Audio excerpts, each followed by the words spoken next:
السلام عليكم حبيباتي، غير في المقلة بدون لحوم بدون فرن أروح نحضروا مع بعض هذه الوجبة الغداء ولا وجبة عشاء الصيفية والاقتصادية وتمتم توجد. يلا نشوفوها مع بعض. هنا في هذا الغيسيبيون هذا عندي فلفل الحلو، ولا الطرشي، عندي باذنجان، عندي بطاطا، وعندي القرعة، الكورجات، يعني قطعتهم كامل إلى مربعات تكون شوية صغيرة. درت عليهم زيت الزيتون، ملح، ودرت العكري. تقدروا تزيدوا نتوما توم بودره، تقدروا حتى تزيدوا اعشاب عطريه. ومن بعد راني حنطيبهم داخل اير فراير.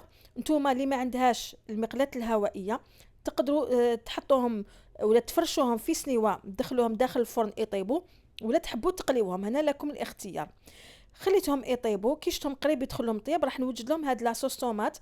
هنايا في مقله حطيت شويه زيت، تقدروا تستعملوا تاني زيت الزيتون. حطيت زوج حبات طوماطيش كبار في الحجم، نقطعوهم الى مربعات صغيره كما تقدروا تسكرفجوها ولا ترحيوها في الاشواق. درت عليها 3 فصوص تاع الثوم، سكرفشتهم وخليتها تتقلى. بيان سور نديروا شويه ملح، شويه فلفل كحل، ودرت لها تاني العكري الحلو. تحبوا تزيدوا طماطم مصبره، لكم الاختيار. انا يعني حبيت نتفاداها، ما حبيتش هذيك لاسيديتي تاع الطوماطيش.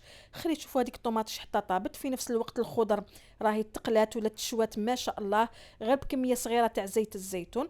نزيدوها مباشره فوق هذيك لاصوص طوماط هذيك، نخلطوا هكذا مليح حتى هذيك الخضر تاعنا تتغلف بهذيك لاصوص طوماط وتاخذ كامل هذيك البنه تاع الثوم. عاودت غطيت عليها هكذا وخليتها حوالي 2 دقائق تكتك هكذاك. نشوفوا النتيجه، ما نحكي لكمش على الريحه، روعه روعه روعه. هنا في الاخر اخواتي خديت حوالي 3 حبات بيض. نتوما ديروا على حسب يعني افراد العائله ولا على حسب الكميه اللي ديروها. ودرت شويه جبن مبشور اللي يبقى اختياري، يعني اذا كان ما عندكمش ديروا كسروا عليها غير البيض يعني كيما تحبوا.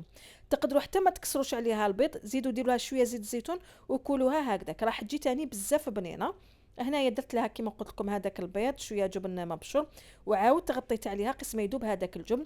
وشوفوا لي النتيجه، واحد وجبه غداء صيفيه بزاف بنينه مع رشه معدنوس. واش نقول لكم، جربوها حبيبات قلبي. اذا كان عجبتكم ديروا لنا جيم لا فيديو، شجعوني بكومنتير.